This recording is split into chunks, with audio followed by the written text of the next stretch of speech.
नमस्कार students, I am your biology mentor Disha Pamecha और आज मैं आपके लिए कुछ और मेंबर्स लेकर आई हूँ फाइलम प्लैटीहेलमिन्थेस से।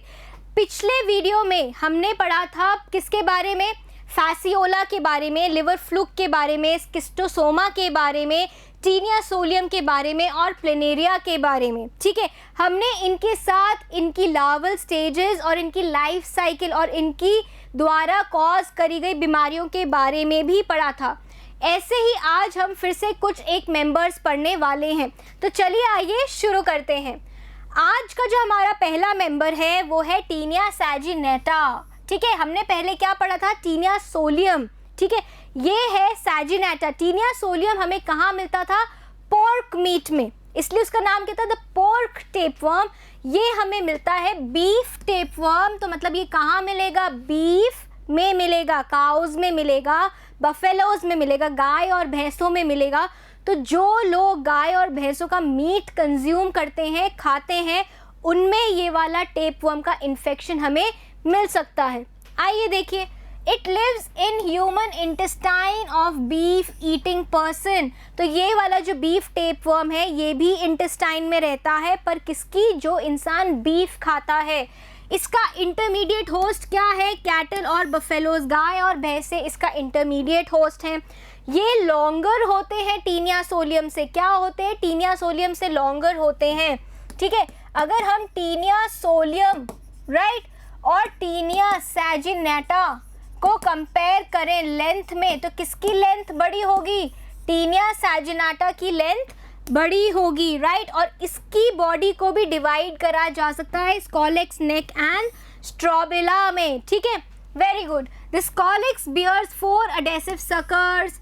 स्कॉलेक्स के पास क्या है, 4 सकर्स होते हैं, बट इसमें क्या क्या नहीं होता, इसमें क्या नहीं होता, इसमें हुक्स और रोस्टेलम नहीं होता है। क्या नहीं होता है, हुक्स और रोस्टेलम नहीं होता है। इसमें सिर्फ क्या होते हैं, सकर्स होते हैं। कितने, 4 एडेसिव सकर्स। इसका इन्फेक्शन कैसे होता है, अंडर कुक्ड बीफ खाने से, अध पका या फिर रॉ बीफ, कच्चा बीफ खाने से हो सकता है। ठीक है, अब हम आ जाते हैं कुछ डिफरेंसेस पढ़ने में। हमने पढ़े immature, mature and gravid proglottids. ये किसके डिविजन्स हैं, स्ट्रोबिला की। हम कहते हैं स्ट्रोबिलेशन चालू हो जाता है नेक के नीचे। तो ये प्रोग्लोटिड्स होते क्या हैं, ये हम देखने वाले हैं। तो ये टेपवर्म का कुछ ऐसा स्ट्रक्चर रहता है। ठीक है, रहता है। अब हमने देखा जो इसका सर है, सर का तो हमने डायग्राम देख लिया था कि उसमें रोस्टेलम होता है, हुक्स होते हैं, सकर्स होते हैं, ये सब हमने देख लिए थे। नाउ अब नेक रीजन के नीचे क्या चालू हो जाता है, स्ट्रोबिलेशन चालू हो जाता है। तो ये जो ऊपर वाले इमेच्योर हैं स्ट्रोबिलास या सेगमेंट्स, उनको हम क्या बोल रहे हैं, इमेच्योर प्रोग्लोटिड। इमेच्योर नाम सुनते ही हमें याद आ जाना चाहिए या समझ आना चाहिए कि भाई ये इमेच्योर है तो इसमें रिप्रोडक्टिव ऑर्गन्स तो नहीं होंगे राइट। तो पहला पॉइंट हम पढ़ते हैं that reproductive organs are not developed. किसमें, इमेच्योर प्रोग्लोटिड्स में। यही जब हम मैच्योर प्रोग्लोटिड्स में आते हैं तो रिप्रोडक्टिव ऑर्गन्स आर डेवलप्ड। क्या होंगे, both male and female reproductive organs are well developed, बहुत अच्छे से डेवलप होंगे। और यही जब हम ग्रेविड प्रोग्लोटिड्स में आ जाएंगे तो रिप्रोडक्टिव ऑर्गन्स क्या होने लगेंगे, ऑब्लिटरेट होने लगेंगे। ठीक है, समझ आ गई। अब जब हम पढ़ेंगे फिर से इमेच्योर प्रोग्लोटिड्स के बारे में, रिप्रोडक्टिव ऑर्गन तो है ही नहीं, तो यूट्रस क्या होगा, एब्सेंट होगा, यूट्रस इज नॉट प्रेजेंट। ठीक है, मैच्योर प्रोग्लोटिड्स में यूट्रस स्मॉल होगा बट अनब्रांच्ड होगा, उसकी ब्रांचेस नहीं होंगी राइट। Uterus is branched. कैसा है, यूट्रस ब्रांच्ड है। किसमें, ग्रेविड प्रोग्लोटिड्स में। एडवांसमेंट होगा ना, ग्रेविड प्रोग्लोटिड्स में यूट्रस ब्रांच्ड होगा और किससे फिल्ड होगा, फर्टिलाइज्ड एग से फिल्ड होगा। किससे फिल्ड होगा, फर्टिलाइज्ड एग से फिल्ड होगा। अब इमेच्योर और मैच्योर प्रोग्लोटिड्स की शेडिंग नहीं होती, वो टूट टूट के गिरते नहीं है हमें, नहीं तो वो कहाँ मिलते, फीसिस में मिलते। बट फीसिस में हमें क्या मिलते हैं, फीसिस में हमें क्या मिलते हैं, एग्स मिलते हैं, या फिर क्या मिलते हैं, ग्रेविड प्रोग्लोटिड्स मिलते हैं। क्या मिलते हैं, ग्रेविड प्रोग्लोटिड्स मिलते हैं। तो शेडिंग किसकी होगी, ग्रेविड प्रोग्लोटिड्स की होती है, जिसको हम बोलते हैं apolysis, shedding of proglottids, proglottids gravid proglottids का टूट के गिरना, उसको हम क्या बोलेंगे? एपोलाइसिस। ठीक है, समझ आ गई। अब ग्रेविड प्रोग्लोटिड्स में हमें क्या मिल रहे थे? एग्स मिल रहे थे, इसलिए हमें फीसस में भी क्या मिलते हैं? एग्स मिलते हैं। समझ आ गई बात? सारी बात समझ आ गई। अब हम थोड़ा सा एक डायग्राम देखते हैं, किसका? मैच्योर प्रोग्लोटिड का। ये क्या है? मैच्योर प्रोग्लोटिड है, ठीक है। और ये क्या है? Gravid proglottid. क्या है ये? Gravid proglottid. मैच्योर में हमने क्या पढ़ा? मेल रिप्रोडक्टिव ऑर्गन्स और फीमेल रिप्रोडक्टिव ऑर्गन्स दोनों वेल डेवलप्ड है, यूट्रस स्मॉल है और अनब्रांच्ड है, ठीक है, शेडिंग नहीं होगी। अब देख लेते हैं, फर्टिलाइज्ड एग्स है, टेस्टिस है, यूट्रस है, sperm duct, genital pore, vagina, ovary and vitellarium, ये सब मिल रहे हैं। वाइटेलेरियम क्या है? एग्स को न्यूट्रिशन देने वाली डक्ट्स हैं, ठीक है। ये सारी चीज़ें हमें मैच्योर प्रोग्लोटिड में मिल रही हैं। मैच्योर प्रोग्लोटिड में हमें सारे रिप्रोडक्टिव ऑर्गन्स वेल डेवलप्ड मिल रहे हैं, जबकि अगर हम ग्रेविड प्रोग्लोटिड देखें तो सारे, देख लीजिए, सारे डिसअपियर हो गए हैं, डिसइंटीग्रेट हो गए हैं, टूट गए हैं, या फिर क्या हो गए? पेरिश हो गए। क्या? रिप्रोडक्टिव ऑर्गन्स डैमेज तो नहीं बोलेंगे, पर क्या हो गए हैं? डिसइंटीग्रेट हो गए। सिर्फ क्या बचा है? यूट्रस बचा है, जो कि क्या है? ब्रांच्ड है। क्या है? ब्रांच्ड है। और क्या है उसके अंदर? एग्स हैं। क्या है उसके अंदर? फर्टिलाइज्ड एग्स हैं। समझ आ गई मैच्योर और ग्रेविड प्रोग्लोटिड्स में डिफरेंस? ठीक है। अब बेटा हमारा एक और मेंबर है, इकाइनोकोकस ग्रैन्युलोसस। क्या है? इकाइनोकोकस ग्रैन्युलोसस, जिसको हम और क्या बोलते हैं? डॉग टेपवर्म या फिर हाइड्रेटेड टेपवर्म, ठीक है। डॉग टेपवर्म से नाम सुनते ही हमें समझ आ गया कि ये किसका एंडोपैरासाइट है? वर्टिब्रेट का होगा। और किस में मिलेगा? Intestine of dogs, cats and foxes, इनमें हमें ये मिलेगा, ठीक है। Man sometimes serves as an incidental host, कई बार मैन भी इनका होस्ट बन जाता है, क्योंकि मैन के पास पेट्स क्या होते हैं? डॉग्स होते हैं, तो डॉग से इनको हाइड्रेटेड वर्म का इन्फेक्शन लग जाता है। The dog tapeworm consist of scolex, neck and strobila. ये देखिए कैसा है, राइट? हेड है, स्कॉलेक्स मिल गया अपने को, हेड मिल गया, नेक मिल गया। अब ये इमेच्योर प्रोग्लोटिड है, जर्मिनल मास का। 1, 2 या 3 हमारे को क्या मिलेंगे? मैच्योर प्रोग्लोटिड, जिसमें रिप्रोडक्टिव ऑर्गन्स होंगे, यूट्रस और टेस्टिस। और एक बड़ा प्रोग्लोटिड होगा, जिसको हम बोलेंगे क्या? Gravid proglottid. और इसमें हमें क्या मिलेगा? Branched uterus. क्या मिलेगा? Branch uterus. और उसके अंदर क्या होंगे? एग्स होंगे। क्या होंगे? एग्स होंगे। स्ट्रोबिला जो है वो कंसिस्ट करता है 3 से 4 प्रोग्लोटिड्स, 1 इमेच्योर, 1 से 2 mature and 1 very large gravid, ठीक है। देख लिया हमने। Man acquires infection by playing with पेट, ये भी हमने देख लिया।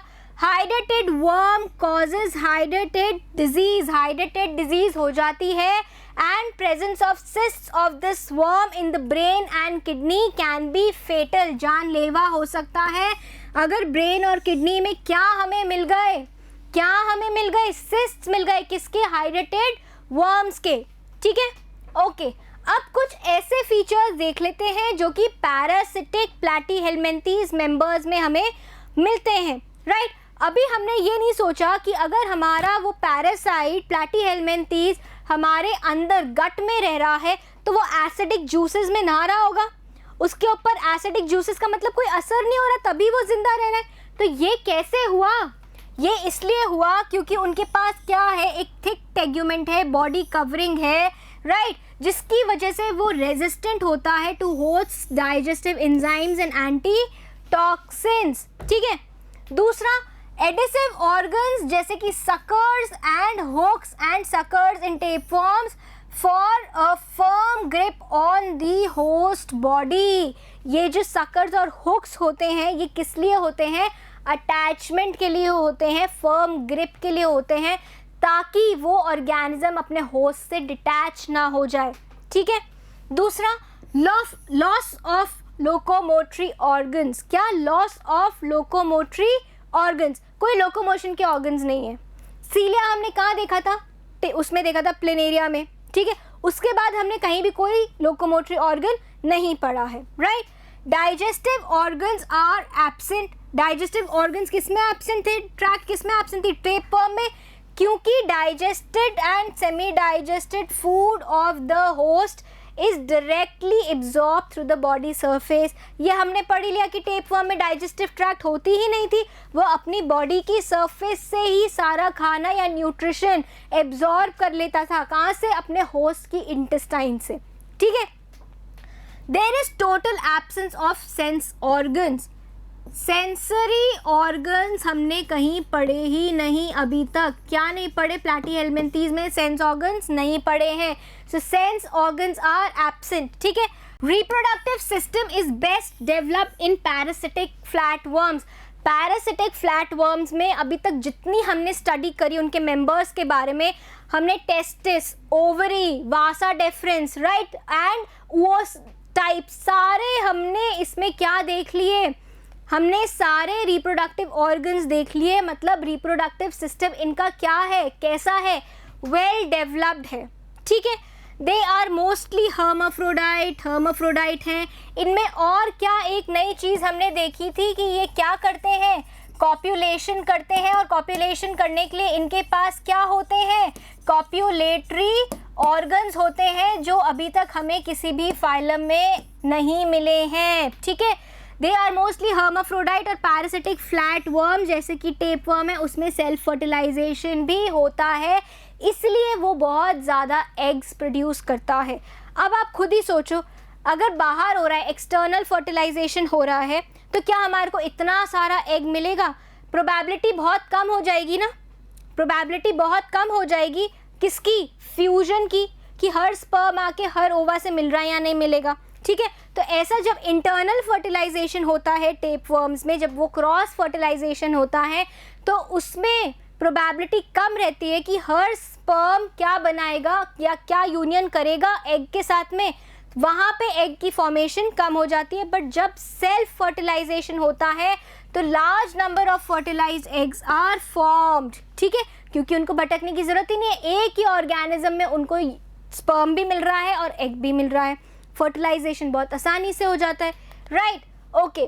Parasitic flatworm such as liver fluke and tapeworm perform anaerobic respiration, क्योंकि ये क्या है, दोनों ये क्या है, एंडो पैरासाइट है। क्या है ये? एंडो पैरासाइट है, बॉडी के अंदर रहते हैं, तो कहाँ कैसे रिस्पायर करेंगे? एब्सेंस ऑफ ऑक्सीजन में, ऑक्सीजन की एब्सेंस में। They possess a considerable osmotic adaptability as they can successfully live in different media. बहुत अच्छी इनमें ऑस्मोटिक अडेप्टेबिलिटी होती है। क्यों होती है? क्योंकि इनको अलग अलग ऑर्गेनिजम्स के अंदर रहना पड़ता है, ठीक है। तो इनकी जो ऑस्मोटिक अडेप्टेबिलिटी है वो बहुत अच्छी है, क्योंकि ये अलग अलग मीडिया में सक्सेसफुली सर्वाइव कर सकते हैं, ठीक है, okay. A fertilised egg along with one or more yolk cells is covered by a resistant shell which is protective in function. अब हमने देखा कि फीसेस में इनके एग्स मिल रहे हैं, ठीक है, वो नेचर में जा रहे हैं, इन्वायरमेंट में पास आउट हो गए, पर वो तब तक बचे हुए रहते हैं जब तक वो दूसरे ऑर्गेनिज्म के साथ में खाए नहीं जाते, ठीक है। तो कैसे होता है, कैसे बच जाता है एग? मान लीजिए ये एग है, ठीक है, एग के बाहर एक क्या है, प्रोटेक्टिव कवरिंग है, और इसके साथ में क्या है, न्यूट्रिशन के लिए कुछ क्या है, योक सेल्स हैं। क्या है? योक सेल्स, ठीक है। ये अंदर वाला क्या है, एग है, और बाहर की क्या है, ये प्रोटेक्टिव कवरिंग है। क्या है? प्रोटेक्टिव कवरिंग, ठीक है, प्रोटेक्टिव कवरिंग है, राइट। और साथ में क्या है, योक सेल्स है, जो कि क्या प्रोवाइड करते हैं, न्यूट्रिशन प्रोवाइड करते हैं। क्या प्रोवाइड करते हैं? न्यूट्रिशन, ठीक है, समझ आ रहा है, ओके। आगे देखते हैं। Tapeworms are said to be wallowers, उनको वैलोअर्स बोलते हैं क्योंकि वो क्या कर लेते हैं, एब्जॉर्ब कर लेते हैं nourishment through their body surface. तो इसके लिए क्या टर्म दिया गया है उनको, वैलोअर्स, राइट। ये क्वेश्चन आपको नीट में मिल सकता है, ठीक है, इंपॉर्टेंट मार्क कर लीजिए। ओपिस्थॉर्किस, ओपिस्थॉर्किस क्या है, चाइनीज लिवर फ्लूक है। फैसियोला जाइजेंटिका क्या है, कैटल का लिवर फ्लूक है, कैटल में मिलेगा आपको ये, ठीक है। एंड डाइफाइलोबोथ्रियम लैटम, ये क्या है, किसका टेपवर्म है, ये फिशेस का टेपवर्म है। ये जो टेपवर्म्स फिशेस में मिलते हैं उनको बोलते हैं हम डाइफाइलोबोथ्रियम लैटम, ठीक है। ये कुछ आपको एमसीक्यूज के लिए याद करना पड़ेगा, ये तीनों इम्पोर्टेंट है, मार्क कर लीजिए एज इम्पोर्टेंट, ठीक है, राइट। अब हम कुछ ऐसे यूनिक फीचर्स देख लेते हैं जो हमें सिर्फ कहाँ मिले हैं, फाइलम प्लैटीहेल्मिन्थीज के मेंबर्स में मिले हैं, जैसे कि पैरेन्काइमा पहली बार हमें मिली है। क्या होती है पैरेन्काइमा, एक बार याद कर लेते हैं, रिवाइज कर लेते हैं। एक्टोडर्म, ये क्या है हमारी एक्टोडर्म है, ये क्या है हमारी एंडोडर्म है, और इसके बीच में क्या मिलेगी हमारी डेवलप्ड मीजोडर्म मिलेगी। और ये मीजोडर्म किससे भरी हुई है, या जो ये कैविटी है ये किससे भरी हुई है, पैरेन्काइमा से भरी हुई है। किससे भरी हुई है, पैरेन्काइमा से। पैरेन्काइमा क्या था, एक कनेक्टिव टिश्यू था। क्या था, कनेक्टिव टिश्यू, जो क्या करता था, फूड को ट्रांसपोर्ट करता था और हाइड्रोस्केलेटन बॉडी को शेप देने का काम करता था, राइट। फ्लेम सेल्स, बहुत ही अच्छे, ज्वाला कोशिकाएं किसके लिए काम आती थी, ये रिमूवल ऑफ नाइट्रोजनस वेस्ट, किसके लिए, एक्सक्रीशन के लिए।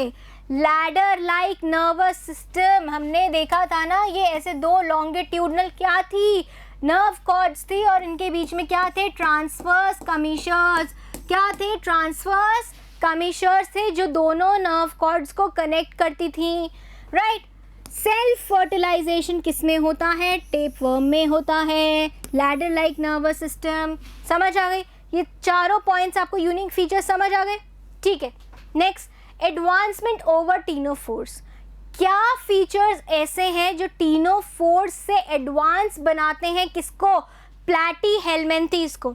देख लेते हैं या याद भी करके एक बार देख लेते हैं कि हमने देखा था टीनोफोर्स में 2 लेयर्स थी, मीजोडर्म वेल डेवलप नहीं थी, बट यहाँ पे तो मीजोडर्म वेल डेवलप थी ना, उसमें अमीबोसाइट्स थे, इलास्टिक फाइबर्स थे, ठीक है, और भी मसल सेल्स थे, तो it was a well developed mesoderm. तो इसलिए इसको क्या बोला गया, ट्रिप्लोब्लास्टिक, क्योंकि इसमें 3 लेयर्स आ गई थी, एक्टोडर्म, राइट, मीजोडर्म, और कौन सी लेयर आ गई थी, एंडोडर्म, राइट, आ गई ना, ठीक है। Organ system level of organisation, ये हमें मिला टीनोफोर्स से एडवांसमेंट किसमें, प्लैटीहेल्मिन्थीज में। गोनोडक्ट्स एंड कॉप्यूलेटरी ऑर्गन्स भी मिले, ये भी एडवांसमेंट हुआ किसमें, प्लैटीहेल्मिन्थीज में, एज कंपेयर टू टीनोफोरा। तो बेटा हमने सारे मेंबर्स कंप्लीट कर लिए हैं, एडवांस्ड फीचर्स, यूनिक फीचर्स हमने पढ़ लिए हैं, ठीक है। सो इसके साथ में हमारा फाइलम प्लैटीहेल्मिन्थीज खत्म हो जाता है। अगली क्लास में हम नया फाइलम स्टार्ट करेंगे। Till then, thank you.